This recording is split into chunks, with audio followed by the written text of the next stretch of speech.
Okay, Go five, for four, it. three, two, one. We'll sort out any Just technical first. issues as we get going. The chat will help us. Sure. All right, guys, we're live 1 minute early.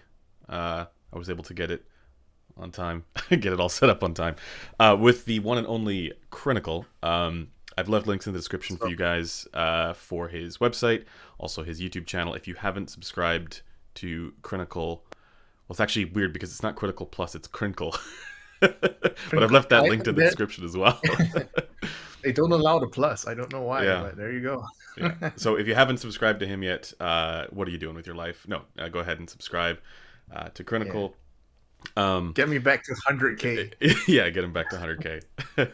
Well, I I want was that. I expecting want that check mark. I was expecting you to have the like the YouTube thing in the background, the Oh, 100K. it's there.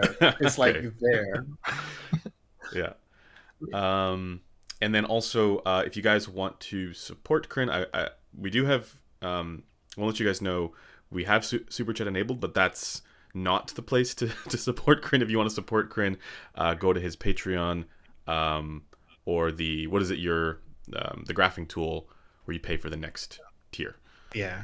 Oh well, everything's all linked to Patreon, anyways. Yeah, I encourage people to go to Patreon. I don't want to give YouTube any more of my income at this point. for I mean, sure. AdSense for sure, but Yeah, subscriptions not so much. yeah. So okay, guys, as we get going here, let us know how the volume is. If Crin is super quiet and I'm super loud, definitely tell me. Or if I'm clipping and all that stuff. But I think we're probably okay.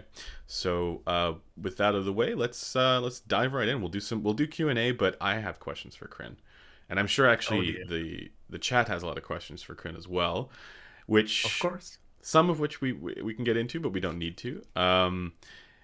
I think we might as well start with the spiciest. And actually, so to give a little bit of respect to Crin here, I would be raked over the coals if I didn't ask you about the KZ situation. But for Of anybody who course. isn't aware, Crin has already addressed this with a very long, kind of like close the book post on his website.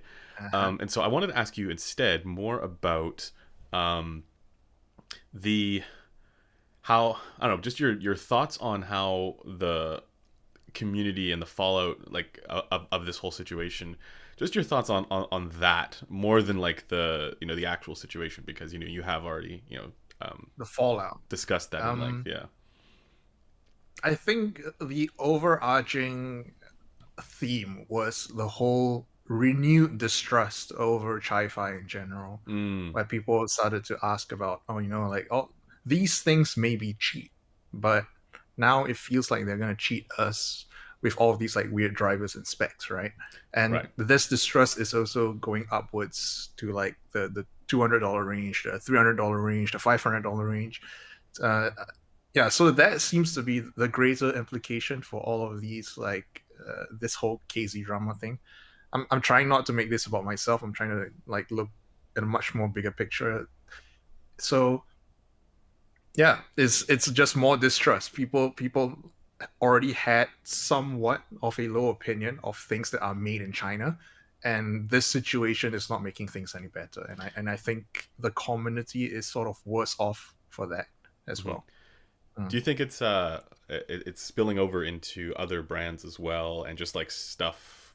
I mean, as you're Oh yeah, saying, yeah. yeah, Like higher price tags. TRN is now getting shouted out. Dunu had their EST drive, their EST IEMs being broken up, and of course the EST drivers aren't doing much. But at that point, it's kind of common knowledge at this point, right? Like, yeah, Yeah, the EST drivers don't do much at all.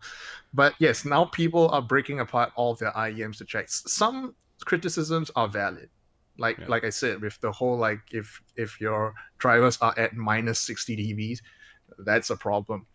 But if your driver is like, oh, it only contributes to like 1 or 2 dBs, right? It still works. It's yeah. still there. So you can't really make an excuse for that. It's like, yeah, sure. But I feel like this has also kind of opened the floodgates where it feels like uh, everyone wants to cancel something. Yeah, I don't know. that was It feels like that. Yeah, something. yeah. The Like, drama on posts on Reddit. It seems like there's so much more fun happening yeah, there. They're getting a lot of joy out of that. yeah. Look, I am the first to say that KZ fucked up, and the whole driver situation is bad. But then there comes a point where it seems like everyone starts piling on, and now it's no longer about KZ anymore. Now everyone just tries to get a piece of the pie, a piece of the pie. Hmm. What pie? I don't know. Attention, I guess. Clout seeking, um, Perhaps, yeah. attention. Yeah, uh, Mm. people people loved. I'm not sure you saw the post because it was kind of buried, but among the mountain of other related KZ posts, but our channel got basically called out or Oh exposed. yeah, I saw that as well. But Which here's is the interesting thing: is that now that I'm no longer associated with the whole CRN thing, right? mhm. I do get the comments about it having BA timbre. I totally get it. I couldn't comment on it until now, but now that I can, Right. I understand. It does sound like it has BA timbre. There you go. Why? I mean, now with the revelation that it only had a DD driver, it's like how, clearly you're not hearing BA timbre. Yeah, now we know clearly it's not BA timbre. But when you listen to it, it sounds like BA timbre. I Yeah. don't know how to explain it. Uh, Maybe uh, BA timbre is just FR or mm, something else. well, I don't know. Yeah. Um, okay. I mean, I I think there's also that like additional question about like how collabs work in general, and when people they see that your name you pointed this out in your long post that like um you know there's an expectation of stamp of approval, there's an expectation of excellence when it's your name Mhm. that's attached to it. um Oh yeah, of course. Yeah. and that's always something that like now I was impressed to read that you're basically as you said distancing yourself from KZ and you know basically uh, calling them out for the same issues in a sense. You have to understand the context behind the reason why I tried to collaborate with them in the first place. Is that I wanted to help them. I wanted to fix them, so called, because it's no secret that the tuning is a little bit not good. Right. So so the context in me trying to join up with KZ was not necessary to use their cloud to improve mine, more in the other direction where I feel like, all right, KZ, you are a big influence in the IEM community. I would like to help you so that you could make better tuned stuff for the masses. It, So to me, cutting ties is the easier part because it's not. It is my reputation that's being stained, and mhm. and it's not like I'm staining my own reputation. It's KZ staining my reputation. So at that point, it felt like a, just do it. Yeah, yeah. um it seems like also they do a lot with their marketing that talks about the use of how many drivers they're putting into it, right? As if there's like a linear correlation between like how Oh many yeah, drivers that you I put mean in sound quality. that's an entirely different rabbit hole. So this is a lesson that a lot of people can take away is that drivers do not matter. My favorite multi BA IEM is the Viento, and it's four drivers. In fact, it's so efficient to the point where it's a four driver four-way crossover system. Hmm. It just proves my point. Drivers don't make the IEM, Yeah, and I hope more people understand that. but my favorite Yeah. IEM is the U12T, and that uses 12 drivers. So clearly, it's better because it uses 12 It, drivers. it, it stacks though. It's like, is it a three-way or is it a four-way? Yeah, I'm not sure. But but regardless, they stack. They stack it. Yeah. They stack the driver. Rob, thank you. He asks, will Chi-Fi recover from this? Definitely. Of course. There'll always be people wanting cheap shit. Yeah. So Well, and I yeah. also feel that like it's just my take on this, but like when I see stuff happen on Reddit that's a drama post, there's a little bit of inertia there, and then that inertia dies away, and we don't have that good of memory when it comes to that stuff. Yeah. So, So here's the interesting thing is that I remember when this driver situation happened to KZ with the ZS5, mhm. the original KZ ZS5. There was this uh this YouTuber by the name. He went by the name of Soulseek. Yes, Oh S yeah, S O L Solsik. Yeah, I yeah, yeah, S yeah. I K. Yeah, He, I I remember him. mean, we He all still has a know channel, him I think. Yeah. now. Yeah, yeah. We recently we know him now as the guy who started the Hi-Fi Man Jade drama. But And back Next Best then, Thing Studio, that guy. yes, Yeah, yeah. but back then he was the guy who started the KZCS5 drama, which Okay. was the fact that he broke apart one and he realized that one or two of the BAs were not firing at all. Mm. So um, at that point, the ZS5 was pretty well received still. Hmm. But because of this drama, KZ went back to the drawing board, reactivated the BAs, made sure that they're firing to the nozzle, and it became terrible. Hmm. So at that point, I have to. That was the perfect lesson again to reiterate: drivers do not matter. If the drivers aren't firing, yes, sure, they made false advertising. Completely understandable to get angry over that. But when it started reactivating, you realize the tuning went completely out of whack, and at that point, yeah, it would have been better off if they just removed the drivers altogether instead Hmm. of reactivating it. So But I don't. that's Yeah, an additional headache for them to deal with after they've already put it in there. honestly, it's not. They could just It's not. remove it, right? Yeah. I mean, they could just remove the BA drivers, just take it out because everything was wired in parallel. So is this just laziness, or is it like just not having a stage in the process for that after they're at a certain point, or I cannot speak for them yeah. because this is a very old drama at this point. But in the initial stages, my personal thoughts on it was that they just wanted the drama over with. Hmm. So they saw a solution, and the solution was, all right, we over dampen the BA or something. We're gonna just let it play, let it run free. And of Hmm. course, when they did that, the ZS5 just became a sibilant, sharp mess. Uh, but the other fix was not to let it run free. The Hmm. other fix was just to remove it, and you would still get the same ZS5 just with not false marketing, Right. which was, in my opinion, the fix. But I don't know. It's all drama. Yeah. I don't want to blame Soulseek. I don't think he wanted it to turn out wanted it to turn it out like this, but it was one of those cases where it was a misplay. Objectively speaking, it was a misplay. Yeah.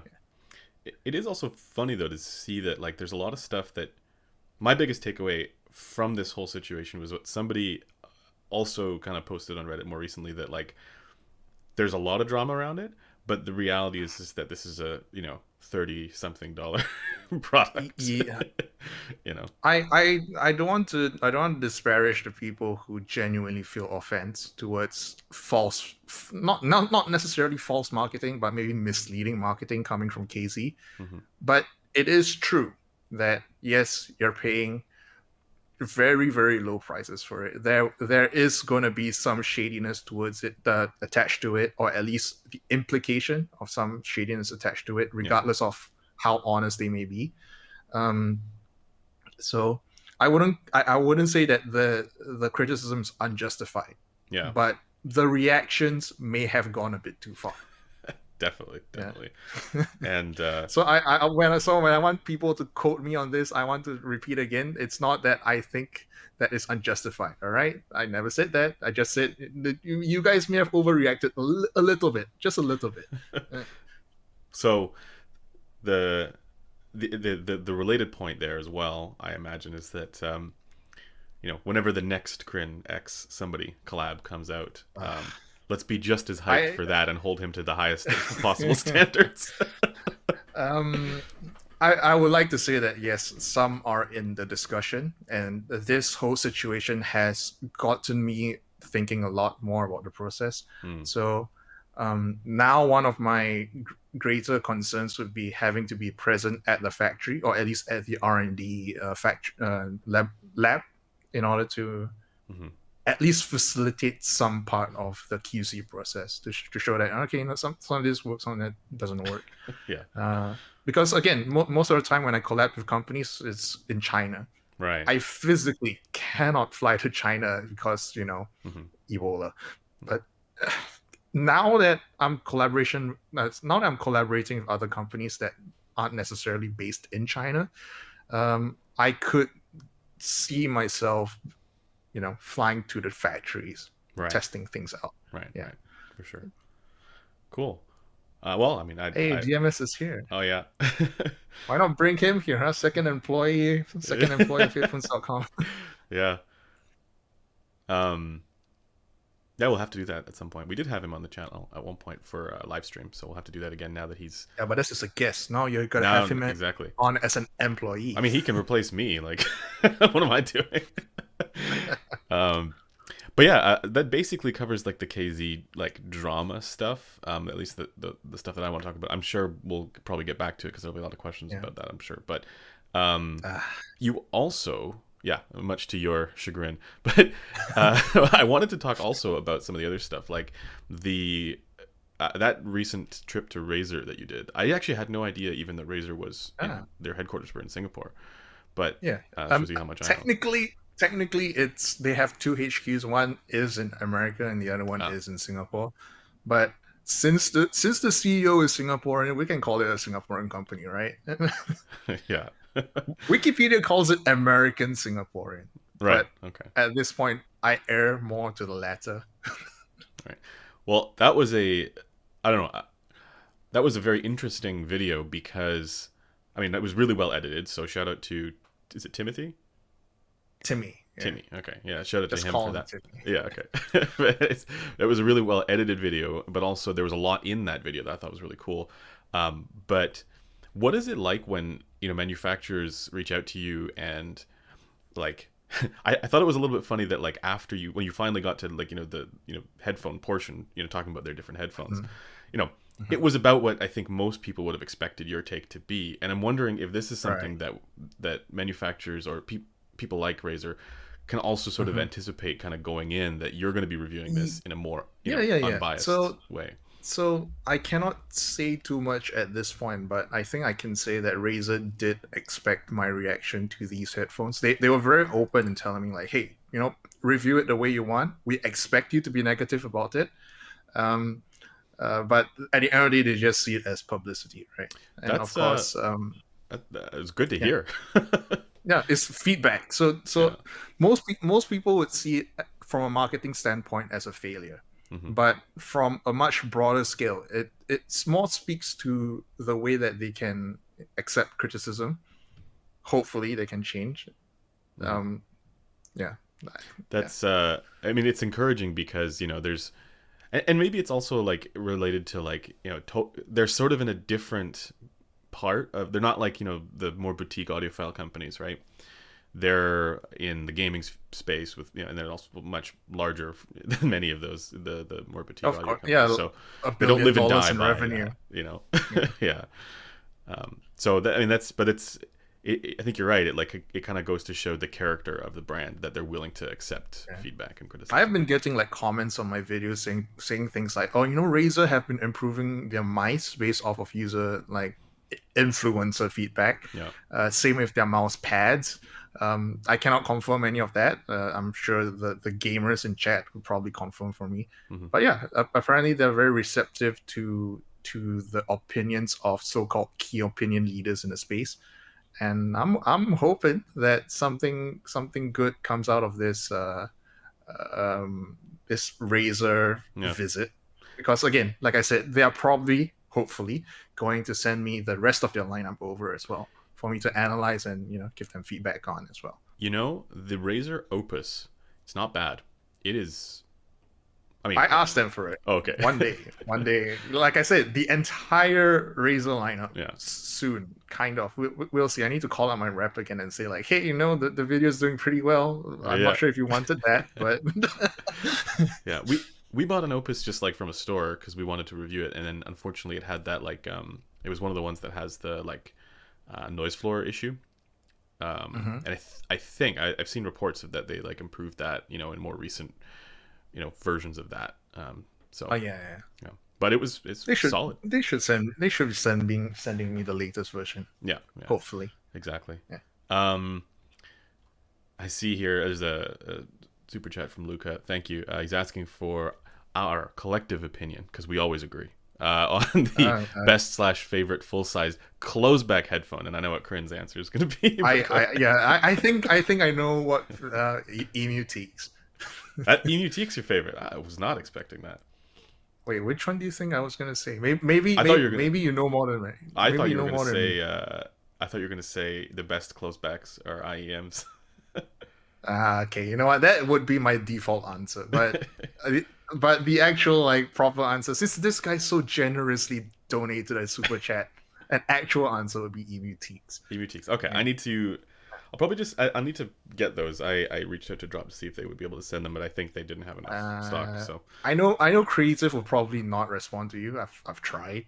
I've been very open about the fact that yeah, I actually like them. yeah, yeah, Like, do you know how many companies would trip over themselves to send me something that they know that I like, yeah. and then Creative just ghosts me. I don't understand, but whatever. But that's those are the they're using the Fostex um, driver, right? The Biodynas, yeah. Yeah, My loves. I used to own a Denon D2000. I upgraded to a Denon D5000, I believe. I also All owned of a Denon which D2000. were so nice. I love the Yeah. Biodyna. Well, people call it Slam.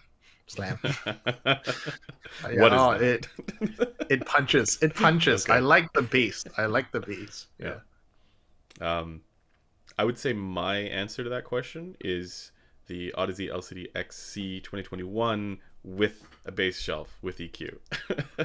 Oh, But that's with cheating. EQ. Come That's on. cheating. Yeah, and this is cheating. What about without EQ? Without Nothing at EQ. all. Naked. Naked. Buck Um, naked. hmm.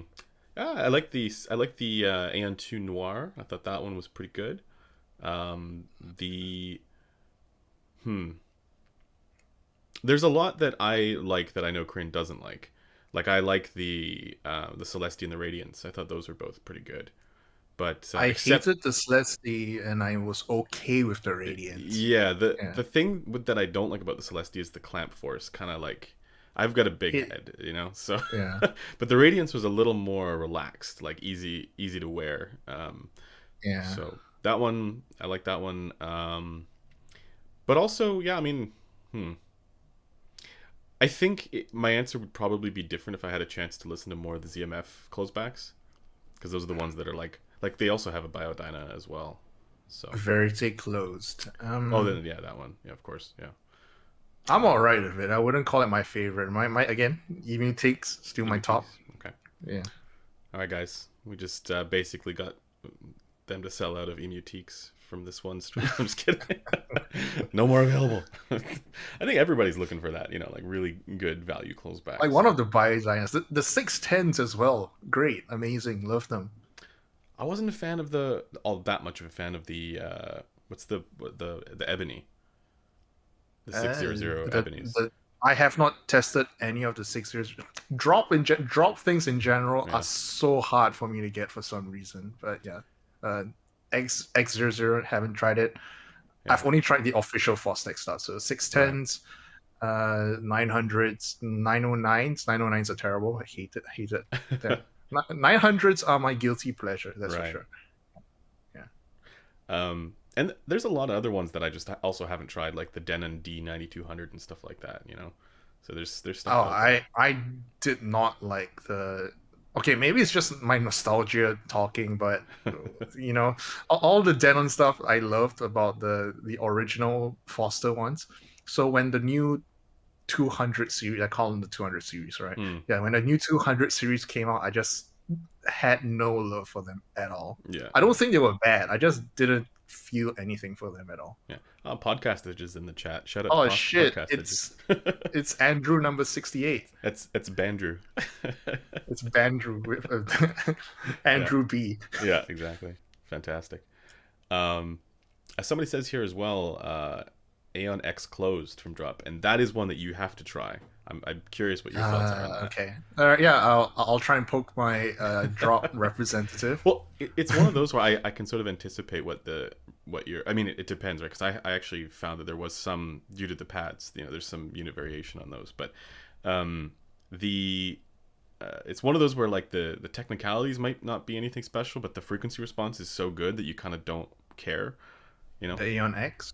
Aeon close. X closed. The open All right, is not as good. all Um, right, all right. yeah, Yeah. we'll see It's, if you I like it. mean, as long as it's Harman, is I mean, as long as it's It's if it's Harman, you might as well try the AKG N700.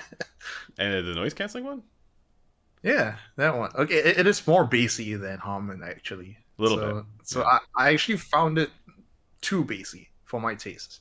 Hmm. Yeah, What about the K371? K3s. Not that much of a fan of it, to be honest. Really interesting. Yeah, I mean, I would absolutely recommend it over the M50X, but Yes. low bar, very uh, very low bar. I'll recommend it over the DT770. Okay, you know what? Fine, it's the best close back that under $200. All there right, you yeah, go. there we go. I mean, that's Okay, yeah. wait. No, no, no, no, no, no, wait. With the exception of the Shure 840 and Oh, that's 440, one I that still have one to still try. has a Yeah, that's still has a special place in my heart. yeah, Yeah. yeah, yeah. So we're talking lots about specific headphones after that question, but there's other stuff I wanted to. We'll probably get back to that, but I wanted to actually just get your take, kind of circling to a different topic, Hmm. on on the question of technicalities versus FR. Oh So dear. this is it's a deep subject, and so Ah. my I've typically sort of like also been a fence sitter, right? But I've been saying for the last little while that there's much more to frequency response than just target adherence and deviation. And we just sort of like Mhm. evaluate, like that's how we typically evaluate FR. But if we weren't evaluating it that way, if we were evaluating for other things, like for example, HRTF matching, um, maybe we would be able to, figure out other stuff. Now, you've said the other stuff being some of the technicalities. Now you Mhm. said at one point, I think that there's certain properties or qualities of a transducer that you're not able to identify in the measured results, and I'm Mhm. wondering if you think that there's a possibility that this stuff could be found in FR at some point, Uh, Found in FR. or FR could be analyzed in terms of these things, or maybe It it is could be. HRTF matching. Okay, so I have recently came around on the 5128 slightly. Oh, I know. Slightly. I So know. it's It's the I have 46. purchased one, by the Yeah, way. yeah, Yeah, the 4620, yeah. which is the 43 AG equivalent of the 5128. You know what? The our viewers are not gonna be able to No. understand that. But with the with the new standard, which now introduces like a new type of leakage, yeah, a new type of leakage system, right? It I think them it might be the explanation for the differences between BA base and dynamic base. Because Hmm. apparently BAs and Yes. dynamics measure differently on this new system. Tom was mentioning that to me as well, and he showed Yeah, me yeah. like an So example. Yeah. I mean, yeah. The new system is gonna come in. I've hired a new graph monkey to help me restart the entire database, and I'm not gonna publish my results until I get like a significant number of it. I think before that, I'll probably give out like business licenses to industries and companies who actually want to make use of 5128 data. Hmm. But it'll be interesting to see what the differences are. Maybe this might be the elusive explanation for the whole BA base versus DD base thing. Hmm. So And maybe in some, this maybe more regard, stuff as well. yeah, yeah. So but I think this might be the most obvious example of FR explaining technicalities just in a very much roundabout way. Because Hmm. maybe on the 711 system, like BA base and DD base is on the same measured at the same SPL, right? But on this new system, DD base and BA base are measured on completely different SPLs, which Mm. explains why BA base might be uh, perceived at a lower volume or something close to that, Yeah. uh, but yeah, so this is one of those cases where frequency response, once you completely overhaul the measurement system, it could explain technicalities simply because of the fact that the old system was wrong in a certain way. Yeah. Yeah. Or not a complete representation of what FR Mhm. could be analyzed as. Like if it had Oh yeah, all yeah. of the the best, most advanced systems. So it's Yeah, I an know it's, we need it's to an get on them interesting, too. yeah. So back to your original point on like the other things measurable. I think if we're looking at this direction, right? This direction might be how we perceive technicalities, where we are slowly trying to get all of these simulators much closer to the actual response target, like actual perceived response. And at that point, that might explain something. I'm Mm-hmm. not sure what it is yet, because we might we might not just rely on FR. We might just come up with a completely different metric altogether, Mm-hmm. where um, I don't know, maybe like a headphones equivalent of a RT60 and RT80. Mm-hmm. Yeah, Yeah. so there's just because something's immeasurable now doesn't mean it's immeasurable in In the the future. future. Yeah. Yeah. Yeah. That's kind of how my take on that whole like debate is as well. It's that, like just because we can analyze one thing, objectively, doesn't mean that we shouldn't also analyze that same thing in a subjective manner, right? Or in a description of technicalities, or how the how you've laid out in the tonal technical dichotomy. Um, Yeah. and that distinction, I think, is like, there's nothing wrong with basically approaching this with a kind of dualism, at the very least, until we get to a point where it's more predictable, like in a visual sense from the data, which it currently isn't. Mhm. Um, but yeah, I see there's a question here from Super Exions. chat. Yeah. How does EQ'd HD100S to Harman compare to Aria and Sysvara? Would you say it still has the same problems? Well, if it's EQ'd, well, I would imagine you fix the 6K peak and then the mid range cut, something like that, right? And then maybe the lowest part of the ear gain, Boost the bass. boost the sub bass. Mhm. The only problems in my view that would still be there is that the bass quality might not be as good. That's Yeah, but then we have to. But then it's like one of those things where it's like, does FR say everything? If right. if that's the case, why don't you just EQ up the bass? Wouldn't that Yeah, make for better bass? Hmm? exactly. Or But get it to sometimes, but perfectly sometimes it match. don't. Yeah. Yeah. Yeah. So Uh, in my personal opinion, I prefer planar bass, but for from a more objective standpoint, it's because the whole the mhm. resonant frequency of planar drivers is much lower, so you have a lot more leeway when it comes to the seal on your hit. Not So all most of the planars, time, but not all planars. yeah. Yeah, yeah, yeah. Usually high five band planars have like Yes. low Low. F zeros. Yes. Odysseys are quite high-ish. Abyss can get quite low as well, actually. Yeah. Uh, DCAs are quite uh, high. well, I'm sure mad economists will have like much much more of a field day than I would Oh on yeah. this. Yeah. But yeah, I love planar bass for that reason, especially high fireman planars. So even if you EQ the HD800S to Harman, I would still prefer the bass on the Aria and especially the Sasvara. Hmm. Mm. When you do the HEK 1K. Uh, I'm still trying to find someone crazy enough to go with that idea. Yeah, yeah. But that's actually something that I think a lot of people don't realize with planar magnetic headphones, open back planars, is that we can't expect them to have the kind of bass shelf that Harman has without EQ.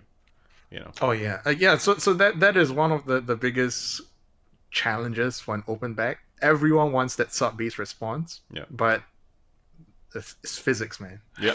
It's Exactly. just Yeah. you can't do it. Yeah. I could, if I were ever to collaborate with a headphones company to do that, I could tell them that same thing as well. Like, I would like this, but I don't think you can do it. Yeah. The I the don't think engineers would anyone can do it. the engineers would come back to you and go, so how do you Yeah. propose we do that? There are ways. There are ways. But Yeah, yeah. Then I'll tell them, have you tried like breaking the seal of yeah. a low F0 Yeah. planar? Yep. Yep. Yeah. Um, maybe we'll talk about this after the stream because I have other ideas as well.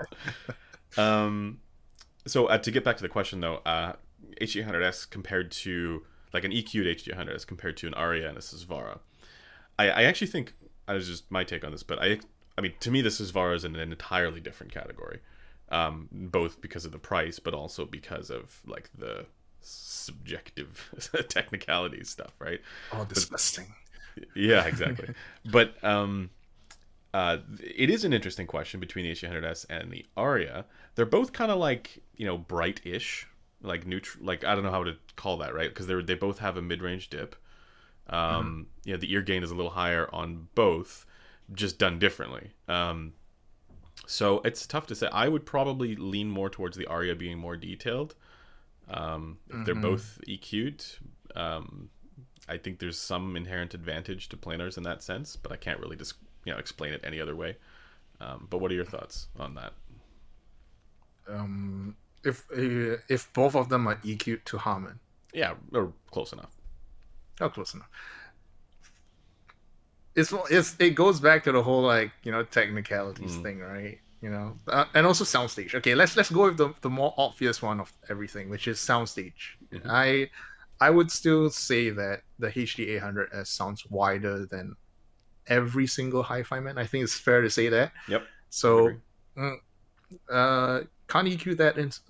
So yeah, in that regard, I would probably go for the HD 800S almost every single time. In fact, yeah, see, I Yeah, use it today right now. Yeah, so you're such a it's one of those soundstage head. cases. Yeah, I use speakers. I All use right. speakers. Like I daily drive speakers. So if there was ever a point where I want to use a headphone or I need to use a headphones, like today, I just want something with the biggest goddamn soundstage that I can ever hear. I Yeah. want to hear I want to hear things in the next room, that kind of soundstage.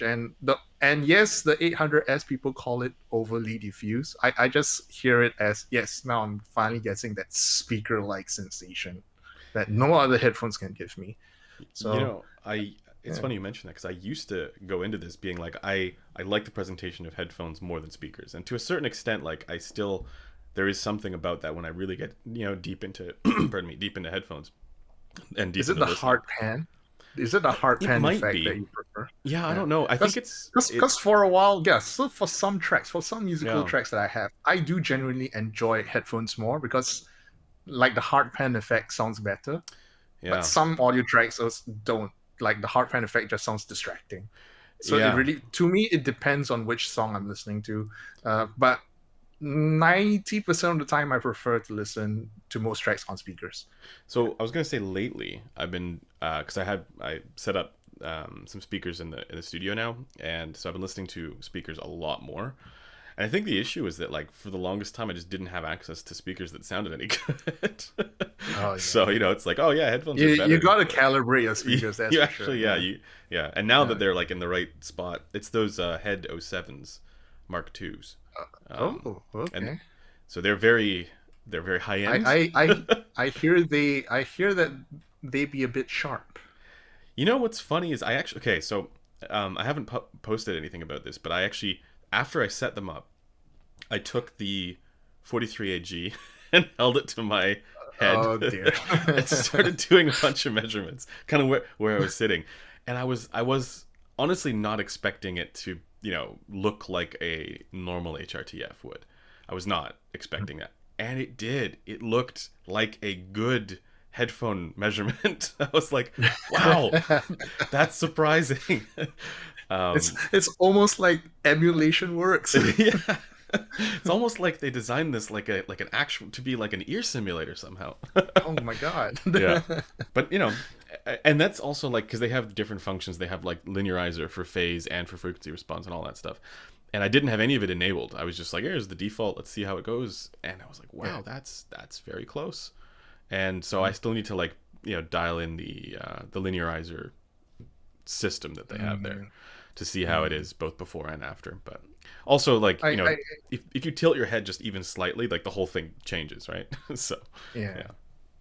I do like a lot more sub bass with speakers because with headphones actually it's weird because we like to boost the bass on headphones because we feel like they're not as visceral as Yeah, speakers, right? yeah. But I feel like I top out a lot earlier on headphones than I do on speakers. And what I mean by that is that on speakers, I would go all the way to plus 12 dBs of emphasis. On Mm. headphones, I would max out at plus 8 or maybe even lower than that. Is it a So fatigue it's thing or I don't know, but it's one of those things where I can, yeah, maybe it's fatigue. I can listen to plus 12 dBs at 30 hertz Mm. on my speakers. I have a subwoofer. I don't think a lot of people know that. I have a KH 750. My windows will rattle if I turn the volume up enough.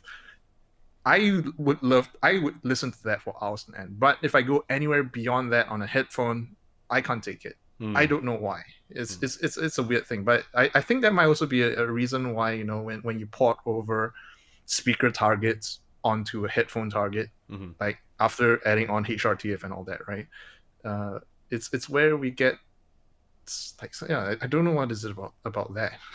Maybe the effect of physically feeling it with speakers is like uh Plus 12 though. yeah, I know, but Plus like 12. maybe that cancels out the fatigue that otherwise would be there. You're like Alright, maybe you're alright. getting fatigued to the same degree, but you don't mind because you enjoy the feeling that you get.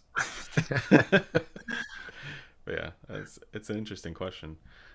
Plus, there's also the Harman research there, where they did the HD800S, and then you could see what the adjustment differences were between speakers and headphones, and they're pretty darn close for what people preferred. If I, Oh yeah, yeah, yeah. I don't remember which But one was but but but more. but it's weird that the different transducers result like Yeah, have different levels, right? Like I yeah, said, speakers is like 12, IEMs is like seven, depends also seven, on 6.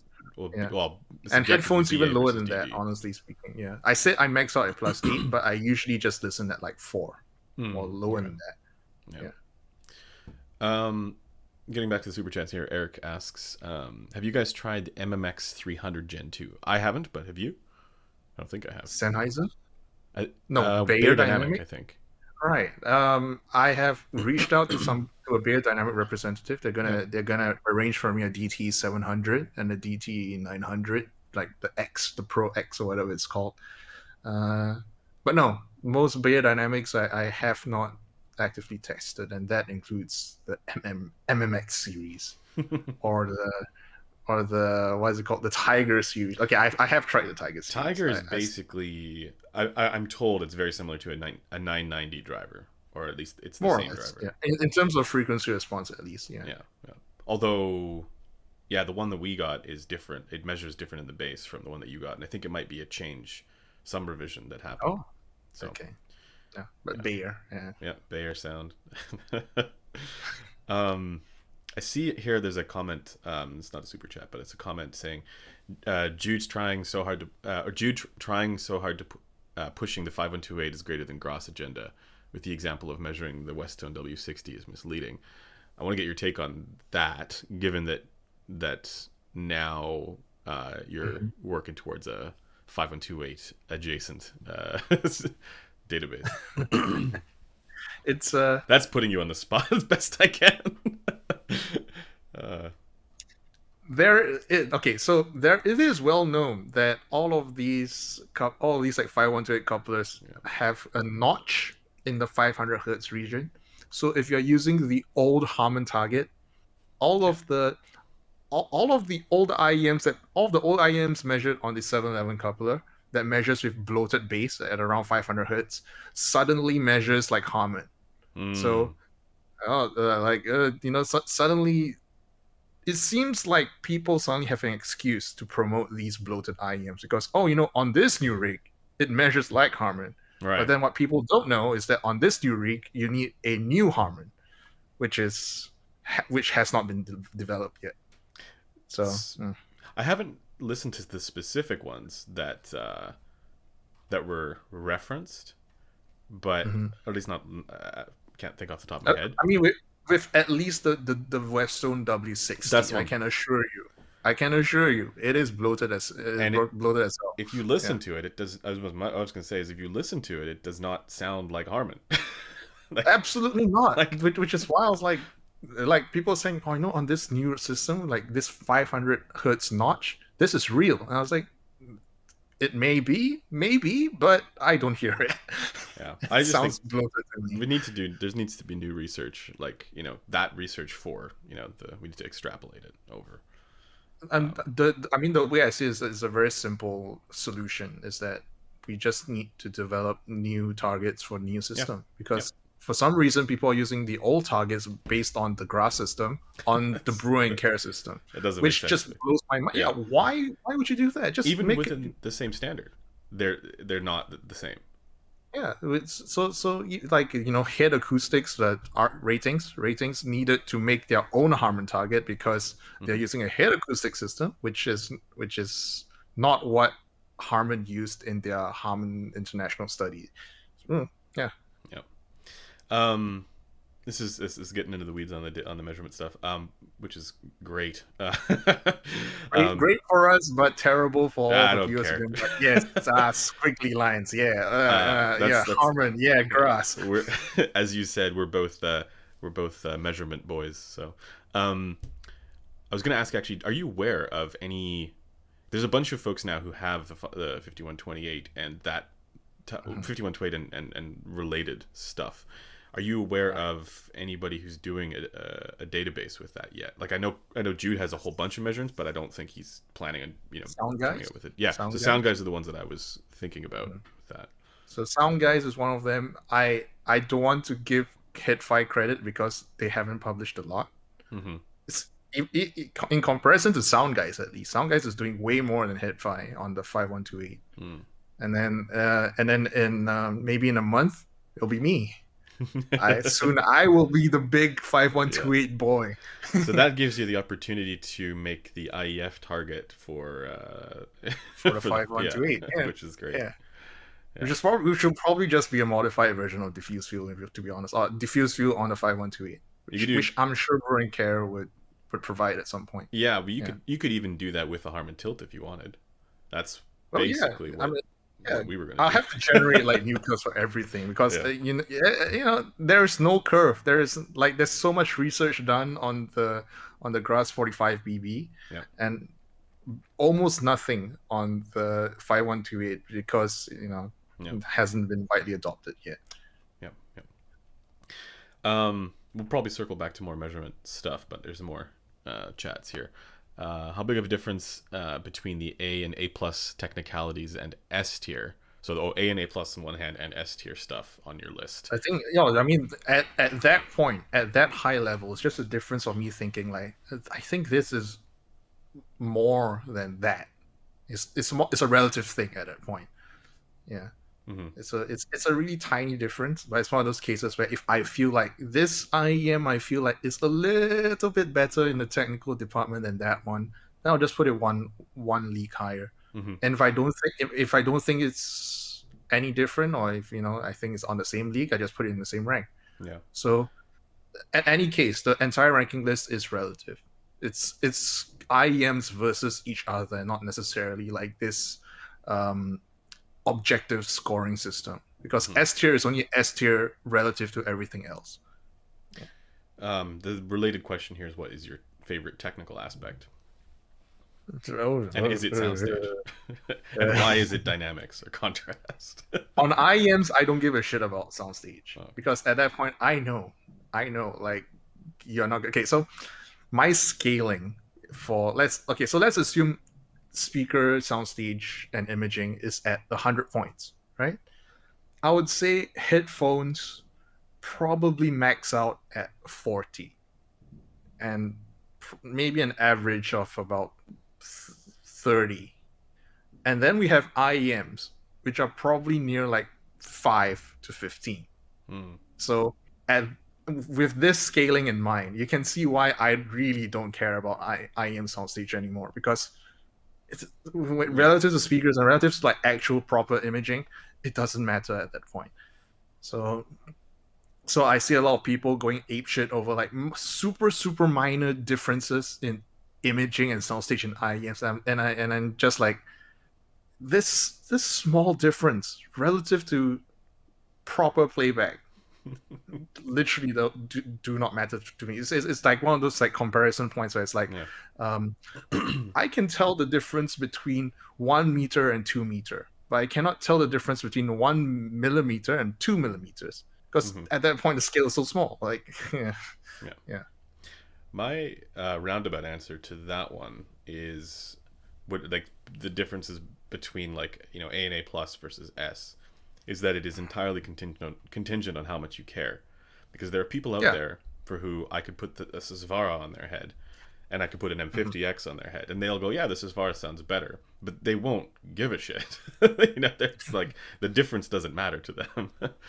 um, I think most so people should be able to tell the difference between, let's say, D tier and B tier.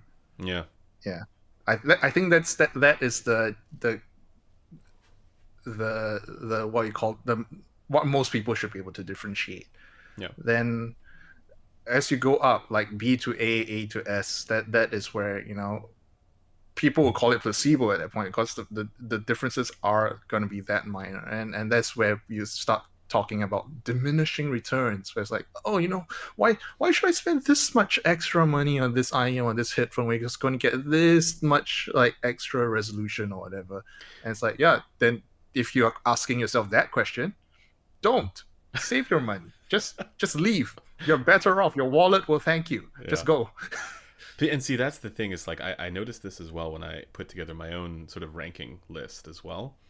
That it was almost like doing that put put everything's under fire and under scrutiny so much more than I could have anticipated, because of exactly what you just said. You know, there's like, oh, is, you know, like what's the, you know, key differences, and it was like, well, does it really matter? It's what was Yeah, lost, I think, at least in my case, was yeah, that this is just like my preferences, right? This is not yeah. like, you know, the be all end all, the, if there the, is such a the thing.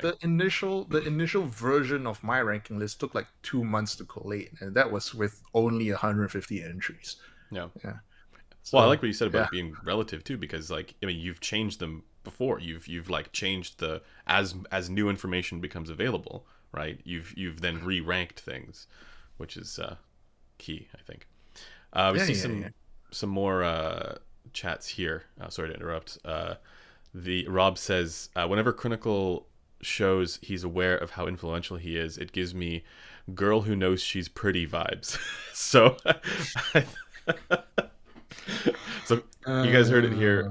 Uh, Crin is the girl who knows she's pretty. do I exude that much confidence?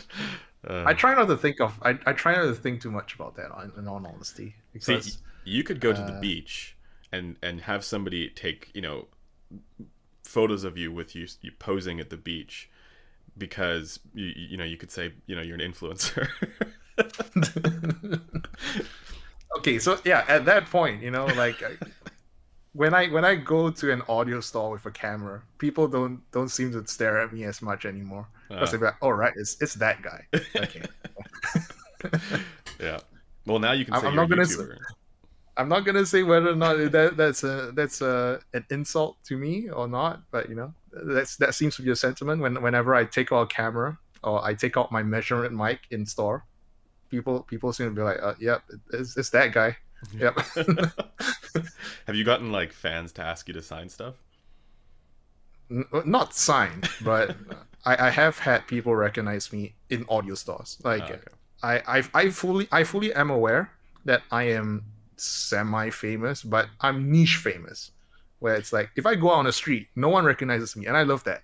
Yeah. But if I go into an industry specific thing, like again an audio store or whatever, people immediately know it's me. Yeah. So it is a very, like, it's a very different environment, where it's like, outside I'm nobody, inside I'm like, holy shit, everyone seems to be staring at me now. Like, It's why? like that at, you know, at like events, like, you know, trade shows and stuff, like going to Can Jam, you know, this past, not this recent one, but the one in 2021 in California. Oh, yeah, definitely. I'm pretty sure people like DMS, again, probably not recognized on the street, but once he goes into places Yeah. like Can Jam, he's Yeah. like a celebrity, like, Yeah. absolutely understood. Yeah. It's what one of my colleagues, Paul, at the time, he mentioned that, you know, people are coming up to me, right? And he's like, "Yeah, you're when you're in this environment, you become a G-list celebrity." So, I like that term. So I think of myself. Uh, Martin, thank you. Martin says, "What kind of speaker stand do you guys recommend for a on the desk situation? For now, Adam T8Vs. Oh, those are the AMT ones, and then later on the Head 20s. Desk size is 2.4 by 1.3. You don't yeah, use any stands, is that right? those I do have angles, like the Yeah, very small ones, just to angle it up, because the speakers are relatively close to me, Mm. and stands don't make sense at that point. So I might as well just angle it up so that the tweeter is at ear level, because that's the most important part. And that's the only purpose for for the way Was it that tweeters I do my firing at tweeters. ear level, or like actually at ear level? Oh, firing at ear At level. ear, yeah, because they're angled Yeah, I mean upwards. it doesn't matter whether or not it's whether the speakers are parallel. It just matters whether or not the tweeters are aimed right at your ear. Mm-hmm. And then yeah, that's basically what is it called, the on axis response. Yeah, there we go. Yes, yes. Yeah. Um, But in terms of like the specifics of what stance you should use, that is very much dependent on your actual table, and what speakers you're using, what monitors is in front of you, how much desk space that you have, all of which we cannot speak for you at that point. So uh, do what you think is comfortable, but just know that the most important thing is make sure that the tweeters are at your ear level, and that's more or less where you can end things, I at least for a start. I ran into this issue. Well, both when I set up those head 07s in metals here. Uh, I Mm. ran into this issue when I was setting up the stands for those speakers in the studio, because my display was at essentially ear level, and I didn't have Uh, space for the for the speakers, so yeah, I had to yeah. get So, creative. so I had that issue for a while, Yeah. Well, you have a but yeah, massive TV right there. oh So yeah, now I have a massive TV, but so now it's no longer an issue. People somehow look at the angle that I usually shoot at, and they say like, oh, the speakers are blocking his view, like his placement is shit. Let me tell you, you do not see what I see. What I see is completely unobstructed view of the entire TV. I am happy. I love this setup right now. yeah. Um, but yeah, to answer that question as best I can, the ones I just ended up getting some nice Amazon stands off Amazon, like the ones that like have a really solid base and go high enough Oh, to yeah, be yeah, able yeah, to, like to me, it didn't really yeah. make a difference. I mean, it makes a difference versus having it like in the bad position, but Mhm. having it in a good position is is all I Mm. really needed to do. Um, More super chats. yes, there's lots here. Um, Yeah, give me more money. Okay, it's not me who gets the money. But yeah, but give him more money but in a roundabout way. in a more remote way. Yeah. All right, let's see. Tom, thank you. Love both your work. I'm looking for a great bass headphone to add to the collection. Any recommendations for that around $300 range? Planar, dynamic, open, close, whatever. Thank you. All right, this is going to be to Crin. I know I'm Canadian and we're supposed to love bass, but I think Crin is more of a bass head than I am. Does it have to be a headphone? Because it feels like at $300, the only things that I can truly recommend are close backs, and as we all know, IEMs. Yeah. So Wait, how much is the yeah, Imutique? That's not that much. Well, no, it's a little more I'm pretty expensive. sure that is 500 Yeah, bucks. it's more expensive. Yeah, Yeah. So Emu takes, 300. I love it, but out of budget, and of course, it's not even a close back. It's like semi-open at that point. Mm-hmm. Uh, Well, he says open or close. I don't think he cares. I mean, if you say close, then IEMs and God, Bypass. my still out of budget though. Oh, but not. I mean, It's if you can afford unfortunate. 300, you can afford three. What is it? 320, Yeah, 340. but it does. But if Pretty he's close. someone who wants like 10 decibels of extra bass, Mm. nah, Dusk is not quite there. Not quite there. Okay. Um, yeah. So I mean, you can look at my ranking list, because honestly, right now my brain is not working at full capacity, and whatever answer that I'm going to give you is probably going to come off from the ranking list anyways. Yeah.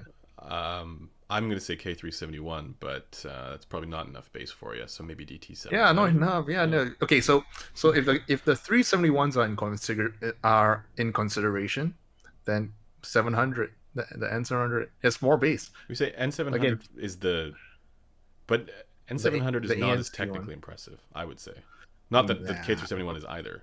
But you're right. It but does the have more bass though, bass. Yeah, yeah, but you're right. bass though, yeah. It's So you're not that asking far for off from the bass. Momentum 3 also in price, and that has lots of bass. Yeah.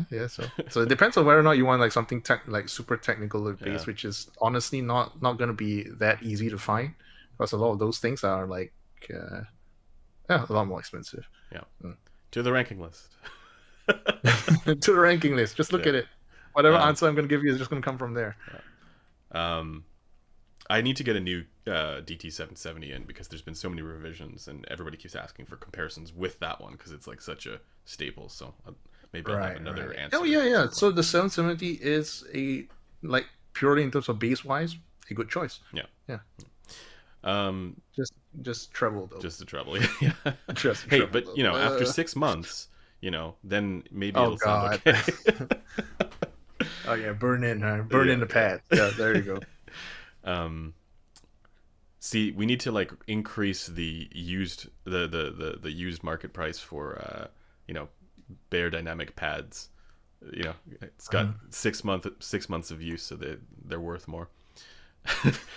um, Skeeb, thanks. Clear MG, OG, or Auteur to contrast Aria V3. Also, Deconi pads for the clear, or a no for signature purposes. Yeah, I can't really help you with the Deconi question there because I did do comparisons Mm. with that, but yeah, my recommendation is that the default pads that they have are better than all the other ones. I mean, to Um, contrast the Aria, you probably want something that's darker than the OG or the Altia. So in this case, I would reluctantly recommend the Clear MG. I would have gone Auteur. Well, Altia is still pretty bright, it is like bright. It is brightish. like HD So 100S so ish. to contrast, as Yeah, purely as a contrast yeah. to the Aria, Clear MG. That would be my pick. I'm gonna say Yeah. Clear OG. Only I would because, I would love the Clear, but I feel like it's too close to the Aria at that point. well, but see the Clear MG, it is like less forward in the mid treble, right? Like it's actually really relaxed in the mid treble, but it's still kind Yeah, of zingy in the upper treble. Like it's still I got that guess. that boost, and at least the one that I But evaluated Arya, did. but Arya is zingy all Yeah, yeah, around. yeah, yeah, yeah. Okay, So you okay, don't want zing on zing. You want something a little bit milder. So yeah, yeah. Okay, yeah. I'm gonna say OG. Corinne's gonna say MG. MG. I would have gone. I would have said like if you like something with a little bit more, let's call it an analytic presentation, a dynamic driver smooth version of that could be like the Auteur, but yeah, but still, yeah, I would agree that it is also a little more trebly. Crin is nocturnal, yeah, because it's 3 a.m. for him right now. I sleep at 7 a.m. That's crazy. Um, we'll go for a bit more. I don't want to take up too much of his. We'll go until Crin passes out at his desk. How about that? No, just kidding. I am very much awake. Yeah. Don't you worry. Utada, thank you. When can we expect Crinacle X Sennheiser HD 800 or whatever collaboration to make up for the disaster of the 8XX, which is a great video, by the way. And anybody who hasn't seen Oh, it, go check that out. oh, it's such an old video, man. I honestly think that was one of my poorer videos at this point. But maybe that's just me like improving. I Yeah. don't know. But I would love to, but that's not my choice to make. So what you're saying is that you floated the idea. I float collaborative ideas to everyone. It's just whether or not they want to accept. Yeah. What's funny is I actually have never had any correspondence with Sennheiser about anything, about any reviews or anything like that. So maybe I said something bad about one of the Sennheiser We products.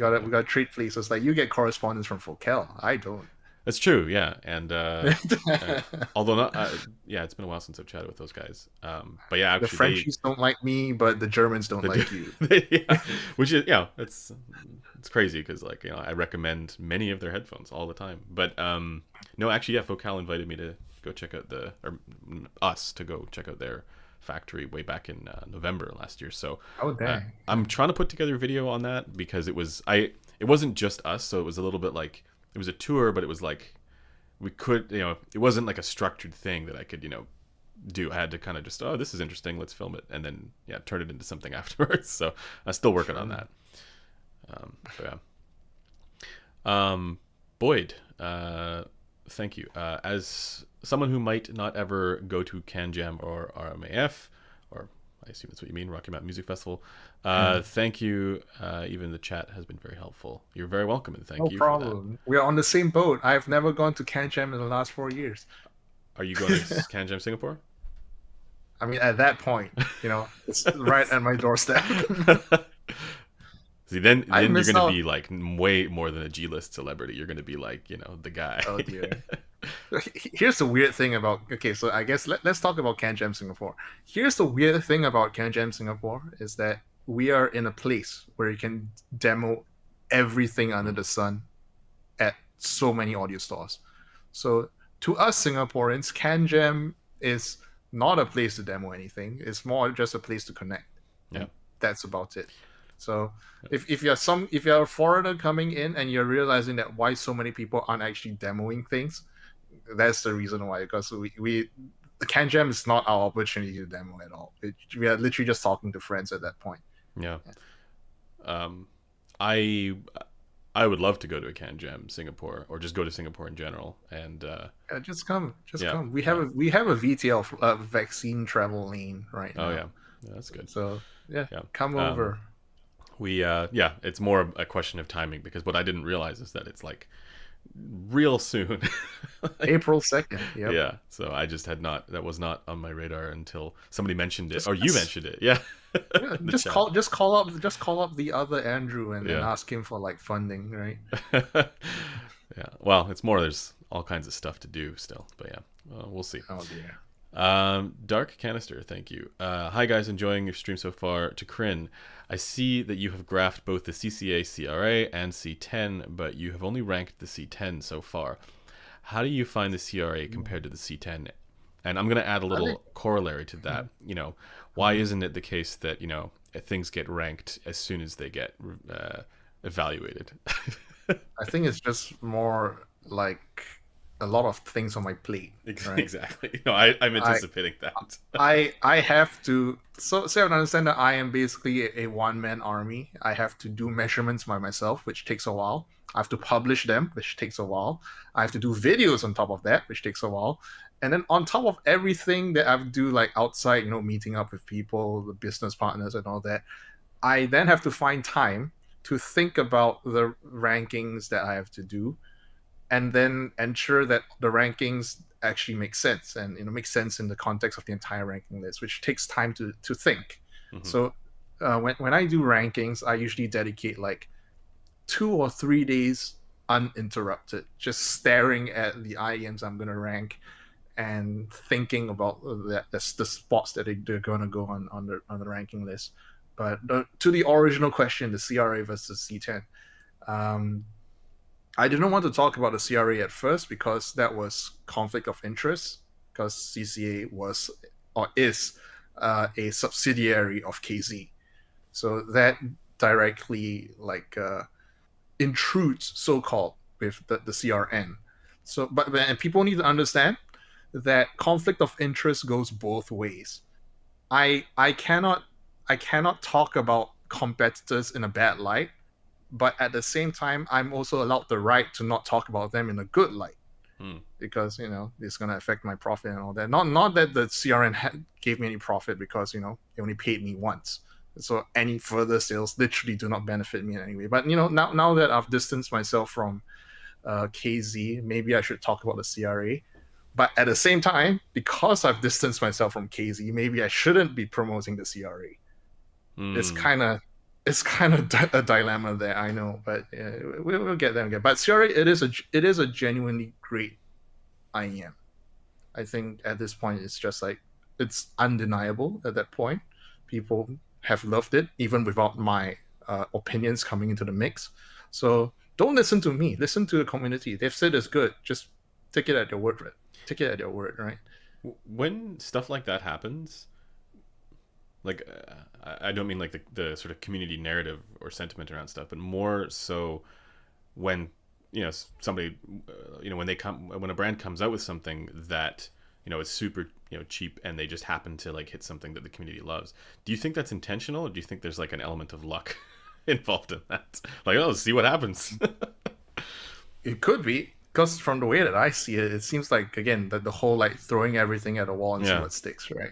yeah, yeah. Sometimes it works, sometimes it doesn't, which is why you have like hundreds, thousands of chi-fi IEMs that get released and no one hears of them because Right. it's just not good. Yeah, Mm. yeah. But there is, I mean, I'd like to think that there are, not with the KZ stuff necessarily, but like with some of the, like the Moondrops and the Theaudios and the Dunus and, that stuff, that there's trends in very positive directions that, with Chi-Fi that, yeah, you hope continue. Like actually tuning. Yeah. Yeah, exactly. So there seems to be um two different directions, and it's a very weird kind of dichotomy now. Is that if you tune your IEMs well, it seems like people would think that you are trying to be like same face, like trying to tune everything Mm, to the same direction, which is weird because if you do the opposite, which is tuning everything in just the most chaotic way possible, you're seen as special, unique. yeah, For some reason, people always want to see the good in something, and when something is good, they want to see the bad in it.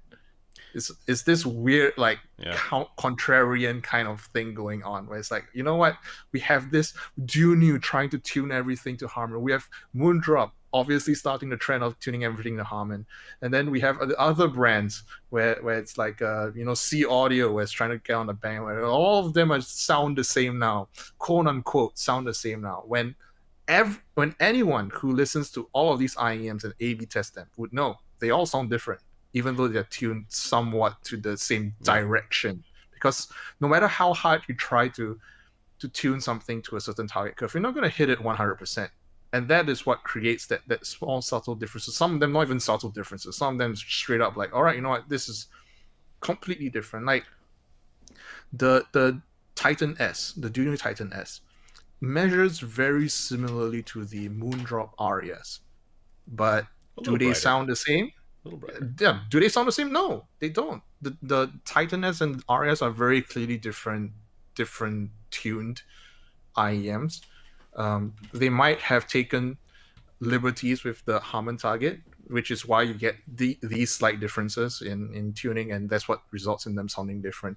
And also the reason why I would say, like, if you're considering the Aria, you could consider the Titan S as well, Mm. because they're not the same, definitely not, but they provide different enough flavors where you could start considering them as like you could like one and not like the other, for example. Yeah. Um, to me, there's. I tend to think that there's a enough room for enough wiggle room, on the margins of good sound quality that companies can kind of aim towards a thing and end up with you know different results that are good in different ways. Like there's multiple ways for things to be good, just like Oh there's yeah, yeah, multiple yeah, ways for things to be terrible. yeah. So it's like you take Harman target as a base, right? Yeah. And then maybe you take my tuning philosophy and drop down the upper mids. Some people would call that, oh, he's just tuning to Harman target, just modified. And the way that I see it as an insult, because Mm. I feel like, no, I don't like the Harman target. This is the reason why I'm changing it. I'm modifying it. Or you see someone That's tuning to the Harman target and they're adding more bass no. or less bass. Do you think that they are tuning to the Harman target? No, they're taking their own liberties with it. And that's what creates the differences despite the similar direction. Yeah. See, your tuning or your target is for what I would describe as the highly smoothed version of the most significant elements of HRTF. That's what I would describe it as.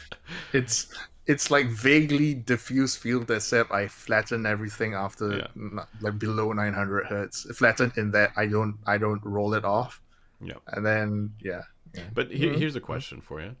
Um, given what Blaine has talked about when it comes to the bottom part of the ear gain, Okay. what would be the reason for not including that? As in like I 200 hertz. You know how like there's the kind of dip down, like even if you look at like DF and stuff like that. doesn't seem like yeah. So oratory, I think oratory is with his modification of diffuse field, or The not optimum diffuse field, with hi-fi. Harmon. Yeah, Yeah. he modified Harmon. I think he starts his roll off at 600 hertz or 500 hertz. Yeah. So I think that might just be a stylistic decision, right? Like I start at 900, he starts at 600. The differences are just like 1 or 2 decibels Yeah. off. Yeah. Well, I was thinking like, if I were trying to identify something that was like, specifically for HRTF matching, then it would make sense to have that. But at the same time, there's also an element of like versatility, I think, with having that be there be more presence there. So I can when I listen to stuff that doesn't take the dip down, it sounds good. Um, it's not something. This is where I kind of disagree with some of that stuff in the statistical model that predicts listener preference, where you have. Well, I tend to think that there's deviations that are meaningfully worse than others. Like, Oh, like definitely. Yeah, yeah, definitely. So, yeah, the most sensitive part that I feel like is deviations in the range of like the 500 hertz region. yes, Yeah, I think that's the most. Even at 1000 hertz, I feel like yes, that if you deviate too much from there, of course, it sounds weird, but not as significant as 500. That yeah, one seems to be like you just tilt that up 2 decibels, yeah, and everything suddenly sounds muddy. We're so sensitive in that region. It's yeah, crazy. yeah. Yeah. So yeah, Um, in terms of yeah, I was just gonna say we could probably dive into the chat for a little bit. We can go for another 15 minutes or so, and then see if there's anything. If you guys asked questions before and we didn't get to them, which we inevitably didn't, and now's the time for spicy questions. Let's see if we can answer some of oh those. dear, all the drama, all the Yes, popcorn eaters. exactly. Yeah, I was seeing if there was a. Um, there's a lot of discussion going on here with Metal 571. Yeah, see here, he's the real Yeah, celebrity yeah, here. exactly. Oh, who cares about me? Michael, thanks. Oh dang! Thanks, Mister De Lazer. Yeah. Well, see, you're saying thanks on my behalf. Yeah, I'm the guest. Yes, exactly. Is Monarch Mark II still S tier? Uh, I've been thinking about it a little more. Mm, it is. It's up in the air still, but I'm still gonna say it's like at least S minus still. At Yeah, least S minus. Okay. at Um, least yeah. So if I'm for ever gonna re-rank it, it's probably just gonna be like one step down, and that's it. is that total or is that technical? Total. Total. Okay. Interesting. Um, I need to get ours back because I want to listen to it again. I know Taryn's not a huge fan of it, but More on two. yeah, but I loved it, and I think I, Precog loved it I as I well. think it has the same problem as the U12T in its early years, in that it has absolutely no wow factor going on for it. Yeah, It's a bit neutral, isn't it, with the bass boost? yeah. It just sounds like that, and that's Yeah, it. yeah. And which was the same thing for the U12. Because what people don't realize is that when I started the ranking list and I said that the U12T was S tier, no one wanted to believe it. They'll be like the U18T exists. Or Mm, something else exists, or people will be like the U12T just sounds so boring, and no one cares about it. And like 5 years later, here we are, and now people are telling me, how dare you rank the Monarch in the same tier as the U12T? So I remember. time is a circle. Yeah. Yeah, I remember years ago. I had a Campfire Andromeda, and I remember like being like, yeah, I'm into the sound, and I thought, okay, like where does it go from here? And I remember when I first heard a U12T side by side against an Andromeda, I was like, wow. I am not listening to good audio equipment. So, that one, as much as it doesn't have a particular, it's not like you point to anything and be like, that's the wow factor. For me, the contrast with the Andromeda was the wow factor. So, Right. Yes. um, Actually, can not, I see someone actually on the topic of campfire. Can I ask you spicy questions on by all that? means. What would it take for you guys to carry campfire again? Again? Again. Good question.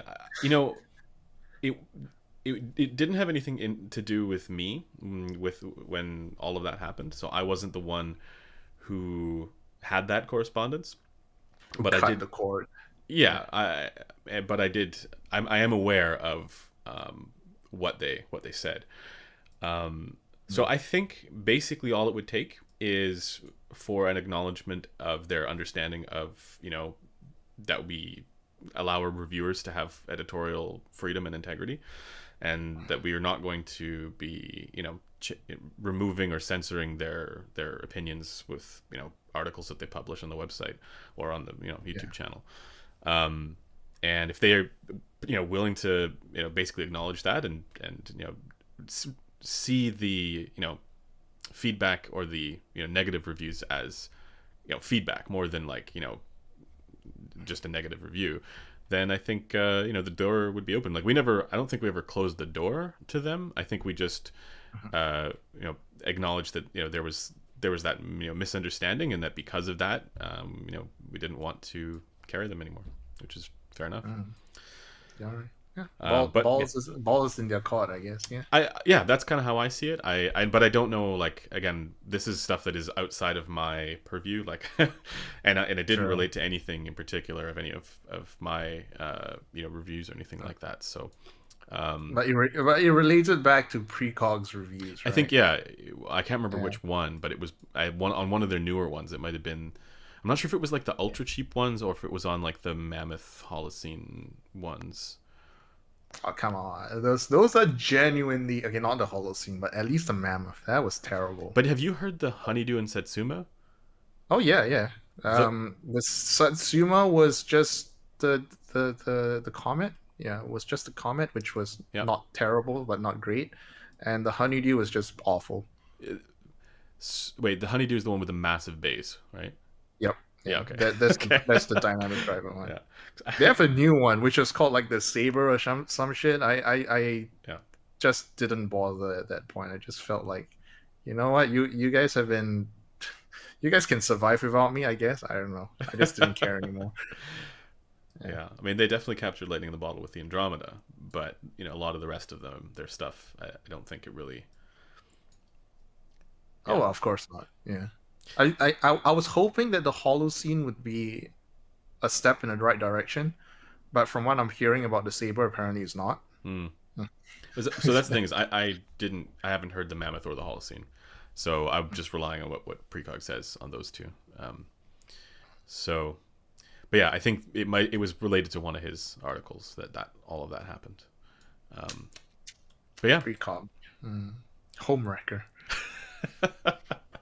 No, it's fine though, because it's like there's definitely like an element of the industry that sort of expects that if if they supply you with a sample or a review unit or whatever. Oh yeah, definitely. And it's like, it's almost like a massive shock to the system, to learn that, oh wait, no, they're not going to be, persuaded. I think there's times when it's like, deliberate or explicit, but I think more commonly there's times when it's not, and people don't realize that there's that framing effect that's influencing the, like the manufacturer was they liked what I was doing and they wanted to send me this, right? And then the internal calculus is like, let's try and find all the good things to say, and maybe gloss over some of the bad ones. I think one of the significant differences that you guys are a retailer. Yeah. So that the expectations that you guys would chill for them would be infinitely higher than say me or some other random reviewer. Yeah, I imagine other retailers, the whatever material gets developed around company products, it's considered promotional material, and that exists, but that we're not doing that. The reviewers aren't doing that. So yeah. But it was good.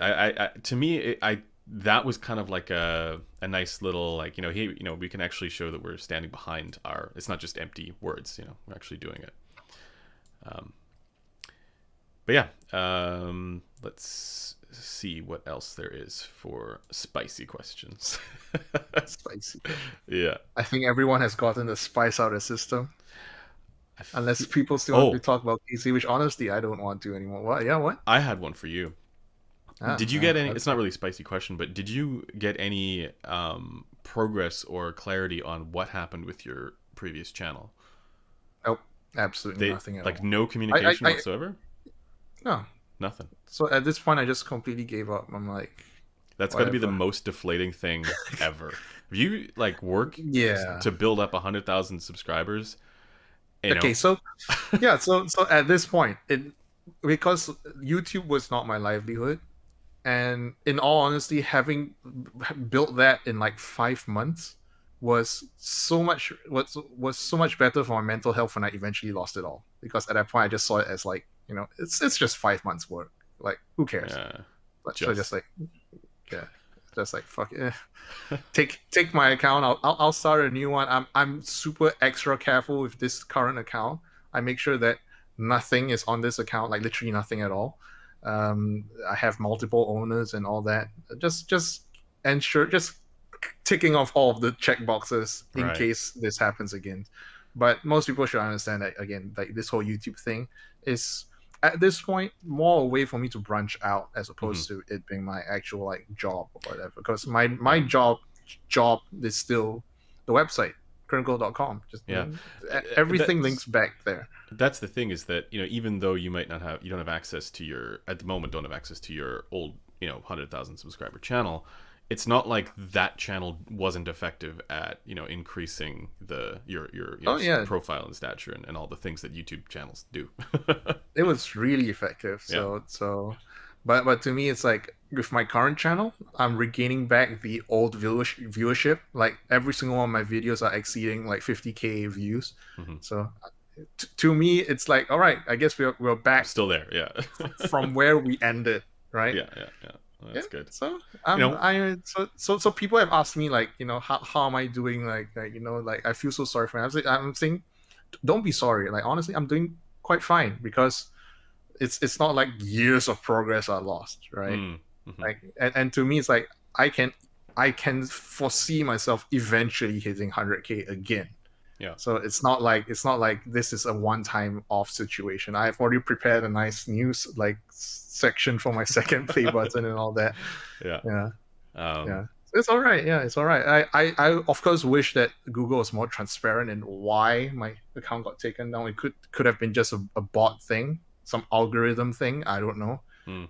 But it was an email but account, right? So not your. Yeah. it was an email. Yeah, it was my Google account. Yeah. So it was not a YouTube. Most people speculate. I see some people on chat speculating that it's a YouTube account issue. No, if it were a YouTube account issue, my channel would be terminated right now. Hmm. But it's not. You see it. In fact, I just got my last 2 months of AdSense payment completely unabated. So it's Yeah. clearly not an AdSense issue. It's clearly not a YouTube issue. I just don't know what it is. Yeah. Again, they're paying me. Google is still paying me. I don't know what's going on, but whatever. Yeah. Oh, here people are talking about DT990 guy versus that other guy. Don't give them Yeah, attention. no attention there. It is funny though when they fight. That's funny. Metal says keyboards are the real end game for audiophiles. Yeah. On that note, I have been contacted by so many keyboard YouTubers. So You should have like, a yeah, keyboard ranking.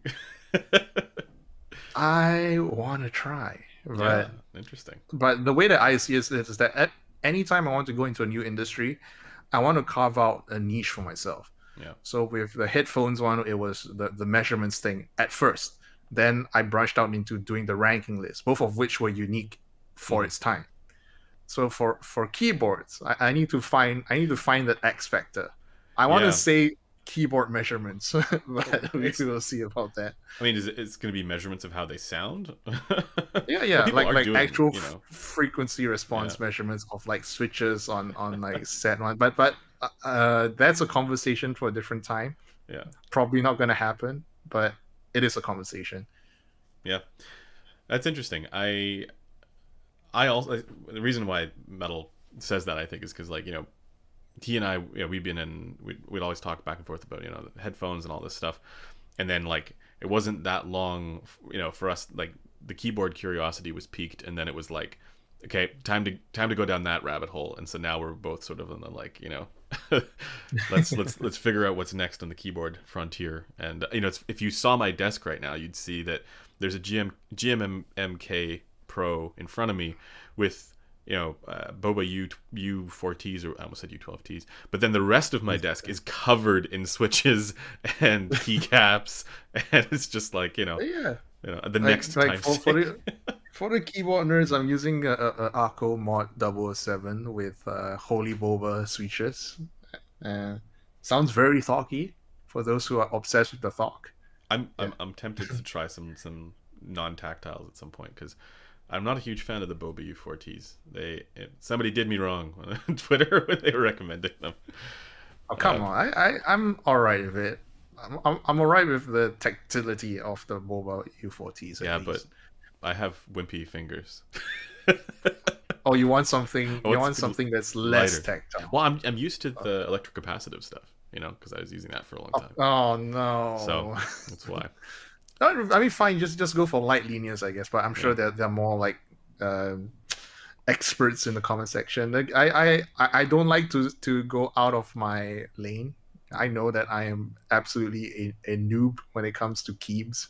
So I don't want to give too much suggestions in case yeah, yeah, yeah. the literal keyboard warriors in chat start to Uh, flame me for I it. was anticipating that with the Razer keyboard, the massive one, and he said that that's how you want your Uh keyboards to sound. yeah, so people usually go with two ways, right? It's like either a clack or a thock. Yeah, But what I want is a chalk.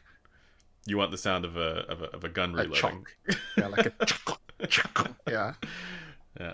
No, see, I'd be more like Thok, or like quiet, ideally muted kind of sound. Um, I see. There's another super chat. Wow, thank you. That's a lot. I'm gonna butcher this name.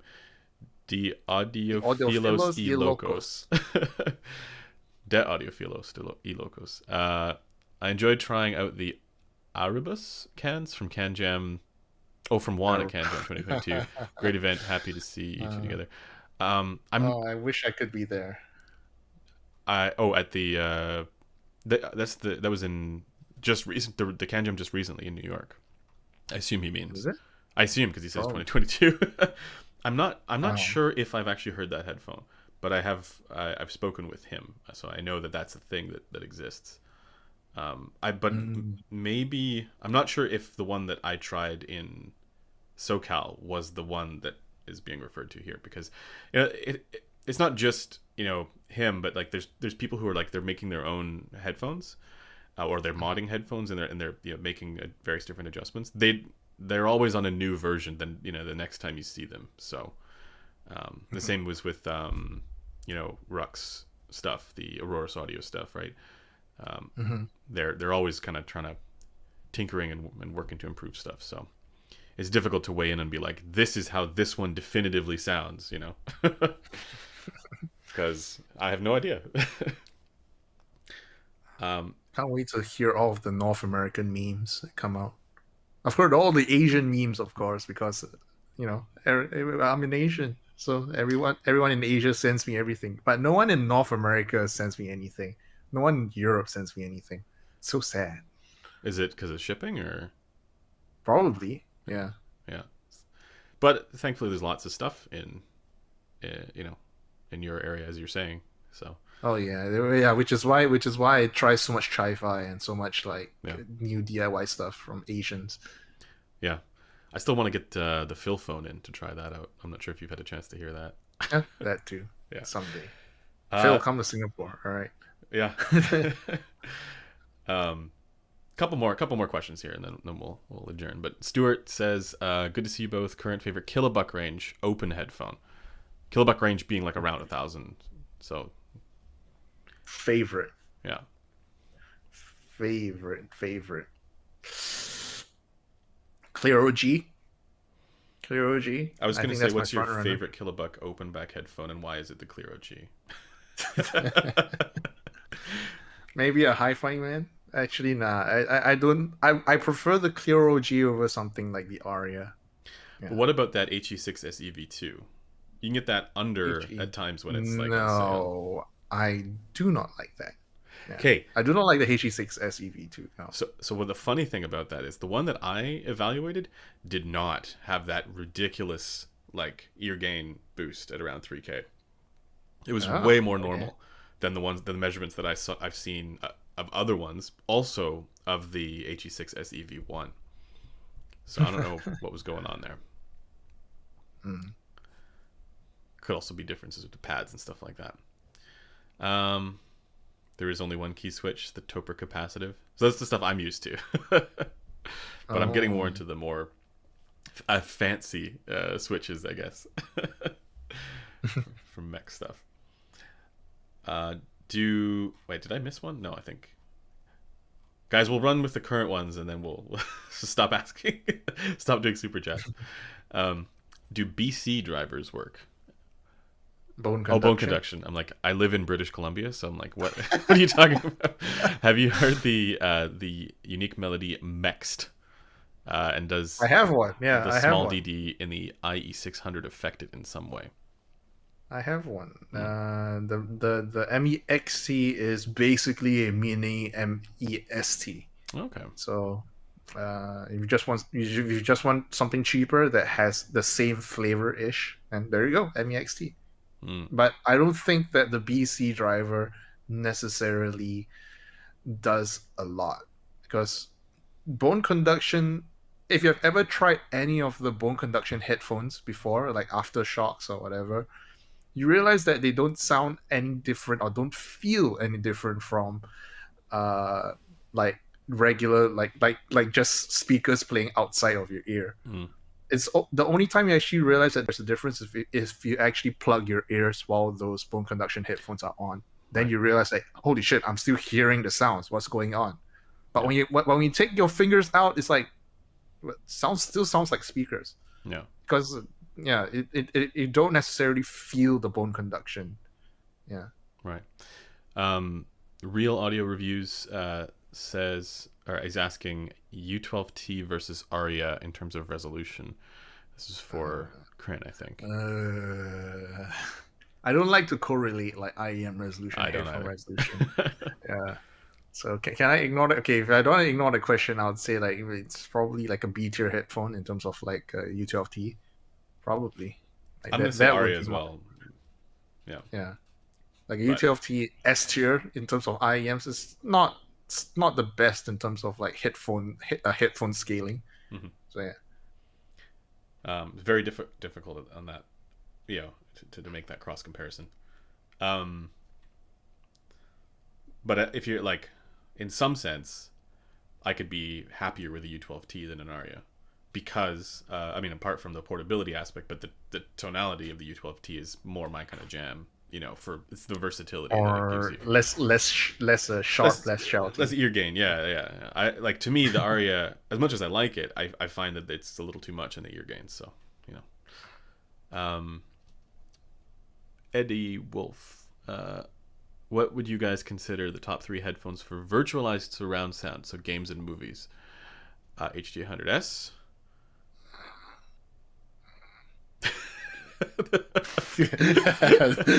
Well, that's it. That's That's it. it. There you go.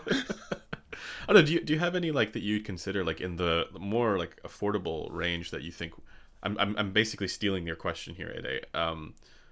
But like something like in the sub 300, sub 500, price range that you also find very like immersive, because I now know that you're also a gamer after you did that Uh, video. I play uh, Apex. I say I play Apex so yeah. much. I bought Dying Light 2, all right? That's how much. The only game I haven't played is Elden Ring, and that's only because I'm not into Soulsborne games. We still have to play StarCraft at some point. We're gonna 1v1. I don't know how. I made that challenge out of pure and very unjustified confidence. After you discovered my my name. I think Your that's probably also Metal your 571's fault. absolute esports MLG Yeah, skills. yeah, exactly. Um, yeah, but is there anything that you would consider, like, uh, like if you were buying something for gaming under $500, what would that be? For gaming, probably the AKG Case 612 Oh, interesting. or one of the AKGs because I feel like the Hmm, AKG open backs have really good soundstage. interesting. So that would be my pick. Maybe the 560s, but that's a very hard maybe on and erring on the side of like no, Mm. because the imaging is a bit weird on the 560s. I Yeah. just found the Yeah, treble would be a I, bit sharp on that one. AKGs are my pick. Like 612, maybe 701s, maybe 702s. Those Are they kinds. still making those open back like the 701s, 702s? I You don't used to know. see them like Honestly, I don't know. everywhere. Yeah. Yeah, yeah, yeah. Because they made a lot. Like And probably they a lot of like old was stock. Yeah. wasn't there like there was like a green one? There was like different colors if I remember correctly. Yeah, And then the there's the green one was drop like version. the green one is the Q701, the Oh, Quincy Jones Q7. one. Yeah, Quincy Jones. That's right. Yeah, yeah, yeah. Yeah. Love Quincy Jones. Don't you worry about a thing. It's one of my favorite songs. Wait, is that Quincy Jones? Or am I thinking of? No, that's what's his name? That's not Quincy Jones. That's somebody's gonna correct me. Yeah, someone's gonna be correct. Yeah, yeah, yeah. Oh, that's gonna kill me now. I can't remember the name. I listen to it all the time. And it's not Quincy Jones. No, but I love Quincy Jones as well. How Stevie embarrassing. Wonder. Stevie Wonder. That's right. Yeah, there you Yeah. go. um, let's see. What do you think about Genelec Oral ID? I'm not the right person because I have not used that. But do you have any opinion on Genelec Oral ID? Also, Haven't tried it yet. yeah, No. we should all just get Genelecs. That should be like the let's No, get the I'm on Team ones. Neumann.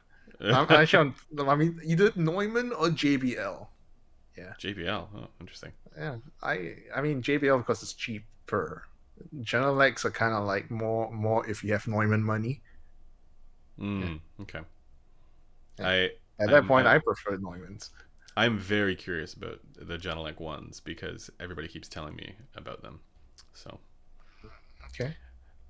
maybe we'll get one at some point. And then I'll weigh in. Um, this should, yeah. I'm into speakers now. This is going to be called the speaker show at some point. It's the speaker show. Yeah. But Okay. only near fields, no far fields. Yes, of Only course. actives. Only, Only actives. Yeah. yeah. Like none of your power and passive stuff. Because Maybe one. that is boomer territory Oh, already. your camera. Did your camera die? Did I it? see. Oh. I see a Crin face, and that's it. Just hold on. Just hold on. I think my camera might have just died. Yeah, it did. Uh-huh. This time it wasn't me, as it is every I other think time. it might be out of battery. Okay. Just double check. Well, that's good timing. Once Crin's back, I think he's switching out the battery. Good room for speakers first. That's why near field. um, okay. I see listener asks Crin. So I was right. It is out of battery. It's not that the fact that the camera's overheated. Because now I actually got a new camera now. It's the A7S3. A7S3. Wow, nice. Yeah, the big boy one. So See, I could swap the battery out, but I guess this is my cue to dip out, maybe. I was actually surprised. So like the A7S3, so I got the A7 IV, and it shares the same body as the A7S3. I was actually surprised how large it is. Oh yeah, it's a chunky boy. Yeah. But yeah, that's a expensive. Good for video. Oh, yeah. I needed something 4K 120. You know, Yeah, like yeah. that slow mo footage. Yeah, That yeah. B-roll. I'm upping my B-roll game now, basically. Making Timmy happy. Um, listener asks, Crin, cliff notes on your thoughts on the Australis. I'm interested in that as well. Why not you give your opinions first? Let me just change the camera battery. No, I have it because yeah. So I heard the Australis at a event over a year ago, I think, and I didn't have enough time with it. And to me, it sounded like a good Fostex, like a super 6XX or 6 whatever, not 6XX, sorry, TRX00 or 610. That's what it sounded like to me at the time. But I know that, and not like wasn't perfectly to my preferences for the tuning, but I know that they did some. I think they've probably done some revisions since then. So my assessment there is not of what the final one was, and so that's why I don't have the best sense. we have Crin back? Is it back? I did change the battery on this. It's also No, why I use the I don't use the Sony webcam thing, because I find that it well, it might change depending on the camera, I guess, but for my camera, um, there's not enough for both, for the USB bus. ah, screw it. Never mind. we'll adjourn here. We've gone for almost 2 hours now. There is like Sure. one more super chat. Oh yeah, somebody's asking for your cliff notes on the Australis. Australis, right? Yeah. I thought it was Odyssey-ish in its tonality, Interesting. and I didn't like that about it. But as a close back, I think it was fine. Just like we're talking high C, low B type of deal. Okay. Like I don't respect it that much. Oh, Yeah, but it's not terrible. gotcha. Yeah, Gotcha. I yeah. think there were. Yeah, the one that I listened to was not the final one. That's what I was saying. So like, I don't know what it'd be at now. So I need to check it out now. Mhm. And then the last super chat here is the question about the IE600 dynamic driver question from the last super chat, which was Which was the oh shit, I can't find it. It's off the screen now.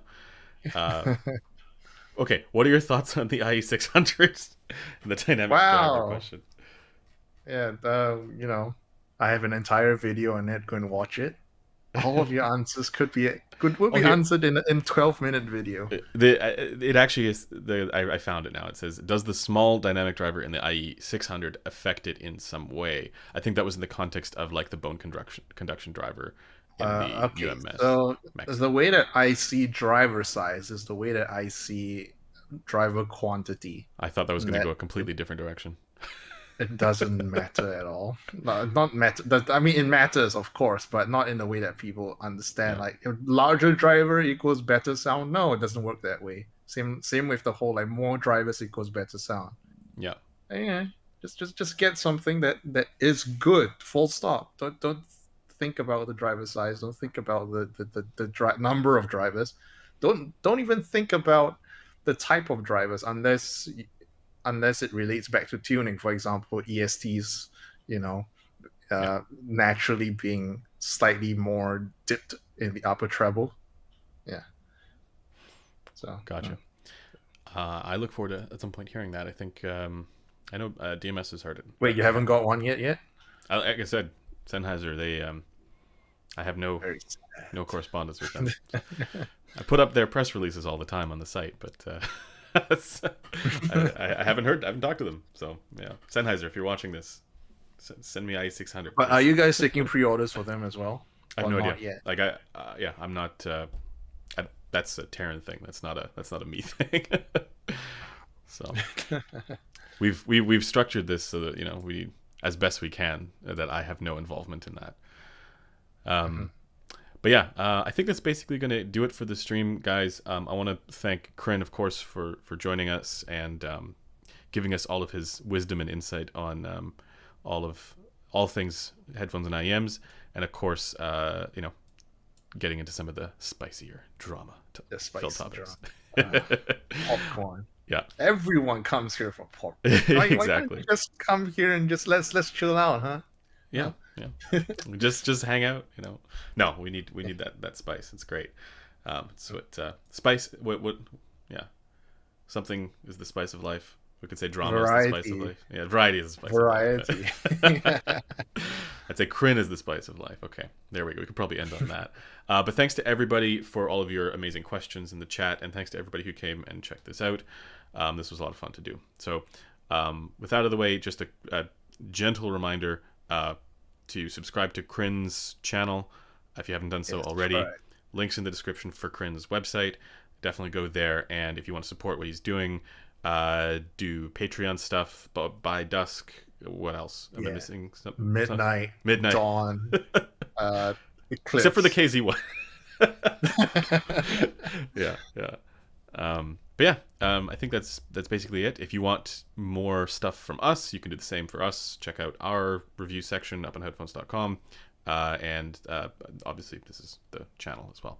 So with that out of the way, I'm gonna let Crin go to bed because it's 3 a.m. there, or do Is whatever it he does at 3 3 a.m.? a.m. Or no, it's It's 4 a.m. 4 4 a.m. a.m. now for you. And I'm gonna wish the rest of everybody who tuned in a happy weekend. I'll see you guys in the next one. Bye bye. Right. Has it ended yet?